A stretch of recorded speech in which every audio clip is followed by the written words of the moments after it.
Hello friends, good morning. చాలా అనారోగ్యాలకు కారణం మన యొక్క బరువు. సో బరువును తగ్గించుకోవడానికి మనం అందరం కృషి చేయాలని నేను కోరుకుంటున్నాను.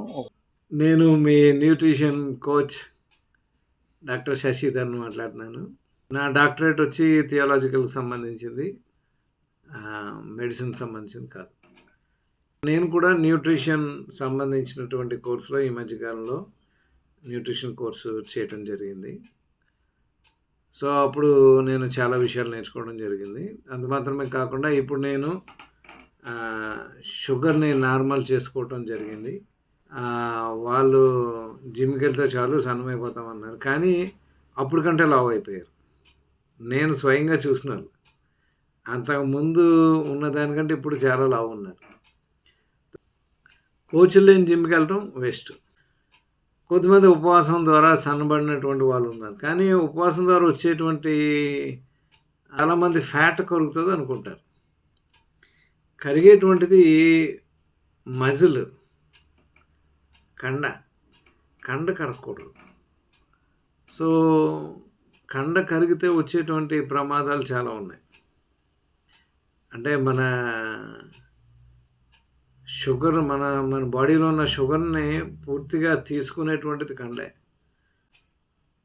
సో కండ తగ్గకుండానే మనం ఉపవాసం ఉన్నా ఏముందంటే, ప్రజలకు ఎక్కువగా డాక్టర్లు అందుబాటులో లేరు అని అంటే పేషెంట్లు ఎక్కువైపోయారు, హాస్పిటల్ తక్కువైపోయినట్టు అనిపిస్తుంది. హాస్పిటల్కి వెళ్తే ఆ డాక్టర్ గారు న్యూట్రిషన్ ఫుడ్కి గురించి చెప్పేంత టైం కూడా ఆయన దగ్గర ఉండట్లేదు. వాళ్ళు చెప్పిన వాళ్ళ రిపోర్ట్స్ చూసి వాళ్ళకి మెడిసిన్ రాసి, కానీ అక్కడే రాసేస్తున్నారు, మీరు ఈ న్యూట్రిషన్ ఫుడ్ పలానా తీసుకోవాలి మీరు అని అక్కడ రాసేస్తున్నారు. వీళ్ళ ఏం చదవరు, మెడికల్ స్టోర్కి వెళ్ళటం, మెడిసిన్ తెచ్చుకోవటం. సో డాక్టర్లు కూడా అంత హెల్ప్ చేయలేకపోవడానికి కారణం ఏంటంటే ఎక్కువ పేషెంట్లు ఉండడం వల్ల వాళ్ళకి అంత టైం దొరకట్లేదు.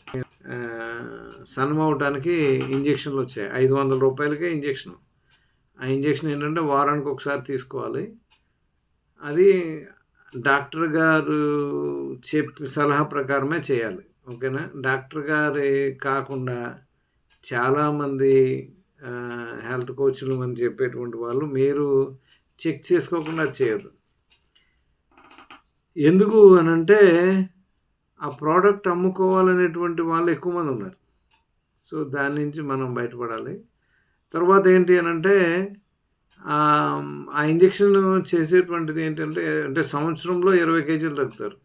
అద్భుతమైన విషయం. ఎందుకంటే బరువు తగ్గితే చాలా జబ్బులు తగ్గుతాయి. సో బరువు తగ్గడం అనేటువంటిది చాలా ఇంపార్టెంట్ కాబట్టి చాలామంది అదే పని మీద ఉన్నారు. సో ఈ ఇంజక్షన్ చేసేటువంటిది ఏంటంటే అది కూడా హార్మోన్సే. నేను చెప్పాను కదా, షుగరు రిలీజ్ అయిపోతే దాన్ని ఫ్యాట్గా మార్చేటువంటిది ఇన్సులిన్. సో మన అందరికీ ఇన్సులిన్ ఒకటి బాగా తెలుసు, కొర్టిసాల్ కొంచెం, అంటే ఈ రోజుల్లో అందరికీ తెలుసు చాలా వరకు, కానీ ఈ ప్రాబ్లం ఒకటి ఉంది. తర్వాత ఇలాగ చాలా హార్మోన్సే మన బాడీని నడిపిస్తున్నాయి. ఇప్పుడు మనకి నొప్పి ఉంది అని బాడీకి నొప్పి ఉందని ఎవరికి తెలియాలంటే బ్రెయిన్కి తెలియాలి. సో పెయిన్ కిల్లర్ అంటే ఏంటంటే ఆ నొప్పి ఉందని తెలియకుండా ఆపేటువంటిదే పెయిన్ కిల్లర్. నొప్పిని తగ్గిస్తుందా అదంటే తగ్గించట్లేదు, కానీ నొప్పి ఉన్నట్టుగా సిమ్టమ్ అక్కడికి వెళ్తుంది, కానీ శరీరాన్ని బాగు చేసుకుంటుంది.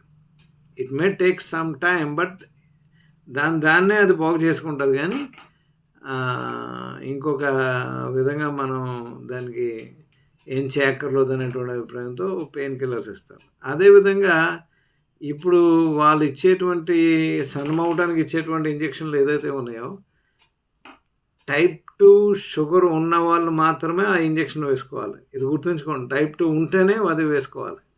తర్వాత థైరాయిడ్ వలన లావ్ అయ్యేటువంటి వాళ్ళకి కూడా వేరే ఇంజక్షన్లు ఉన్నాయి, వాళ్ళు కూడా సన్నమవుతారు. సో అది వాళ్ళు వేసుకోవాలి. సో ఈ రకరకాల ఇంజక్షన్లు ఉన్నాయి. నార్మల్గా షుగరు లేదు, థైరాయిడ్ మీకు ప్రాబ్లం లేదన్నప్పుడు ఈ ఇంజక్షన్లు అసలు వేసుకోకూడదు. ఎందుకనంటే థైరాయిడ్ ప్రాబ్లం లేకుండా సన్నం అవడానికి ఆ ఇంజక్షన్ చేసుకుంటే థైరాయిడ్ క్యాన్సర్ వస్తుంది. సో చాలామందికి అది తెలుసు కదా. తర్వాత షుగర్ లేకుండా సన్నం అవడానికి మీరు కనుక ఈ ఇంజెక్షన్ చేసుకుంటే వచ్చేటువంటి ప్రాబ్లం కూడా సివియర్గా ఉంది. సో అవి నేనేం చెప్పి భయపెట్టాలనుకోవట్లేదు, కానీ ఒక విషయం చెప్తున్నాను ఏంటంటే డాక్టర్ అండర్లోనే వాళ్ళు ఖచ్చితంగా క్వాలిఫైడ్ డాక్టర్ అయితేనే వాళ్ళ ద్వారా అది చేయండి, కానీ మీ ఇష్టానుసారంగా ఎవరు పడితే వాళ్ళ దగ్గరికి వెళ్ళి సన్నం అవటానికి కోసం అని చెప్పి చేయొద్దు. తరువాత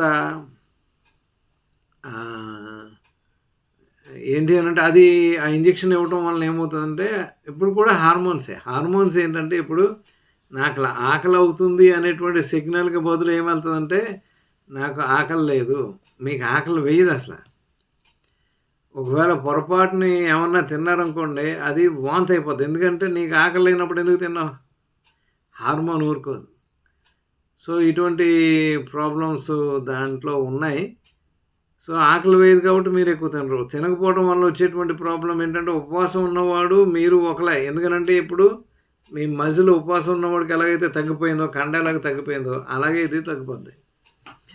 కండ తగ్గిపోతే అసలు ప్రాబ్లమే అది, మనకి కండ తగ్గకూడదు. సో మనం తినేటువంటి ఫుడ్లో ప్రోటీన్ కంపల్సరిగా రోజుకి అని చెప్తున్నారు కదా మన వాళ్ళు, అలాగే ఫైబర్ 30 ఉండాలి. అంటే మనిషిని బట్టి అనుకోండి, సెడెంటరీ అయితే ఇలా కూర్చుని పనిచేసే వాళ్ళకైతే వేరే విధంగా ఉంటుంది ప్రోటీను, మామూలుగా పనిచేసే వాళ్ళకైతే ఎక్కువ తీసుకోవాలి, జిమ్కి వెళ్ళే వాళ్ళు అయితే ఎక్కువ తీసుకోవాలి. సో దాన్ని బట్టి మారుతూ ఉంటుంది ప్రోటీను, అందరికీ ఒకే ఇది కాదు. కానీ మామూలుగా కూర్చుని ఉండేటువంటి వాళ్ళు ఖచ్చితంగా ఇవన్నీ కూడా తెలుసుకోవాలి, ఎంత ప్రోటీన్ తీసుకోవాలి, ఎంత ఫైబర్ తీసుకోవాలి, కార్బోహైడ్రేట్స్ కూడా ఎంత తీసుకోవాలి. కుర్చీలో కూర్చొని పనిచేసేటువంటి వాళ్ళకి రోజుకి 1800 క్యాలరీస్ సరిపోతుంది. ఒక ఇడ్లీ వచ్చి 250 క్యాలరీస్, అంటే 2 ఇడ్లీలు 500 క్యాలరీస్, 4 ఇడ్లీలు 1000 క్యాలరీస్. అంటే ఏదైనా న్యూట్రిషన్ సెంటర్స్కి వెళ్ళి అక్కడ ఉన్నటువంటి వెల్నెస్ కోచెస్, అంటే వెల్నెస్ కోచెస్ అంటే ఈ మధ్యన ఒక వెల్నెస్ కోచ్ని కలిశాను. ఆయన ఎంత విచిత్రంగా మాట్లాడాడంటే, సార్ నేను ఉల్లిపాయలు అమ్ముకునేవాడు సార్ ఊరూరా తిరిగి, ఇప్పుడు నేను వెల్నెస్ కోచ్ అయిపోయాను అన్నాడు. అంటే ఇప్పుడు ఉల్లిపాయల ద్వారా మీరు హెల్ప్ చేస్తున్నారా అని చెప్పి అడిగాను. కాదు సార్ అని ప్రోడక్ట్స్ గురించి చెప్పడం మొదలుపెట్టాడు.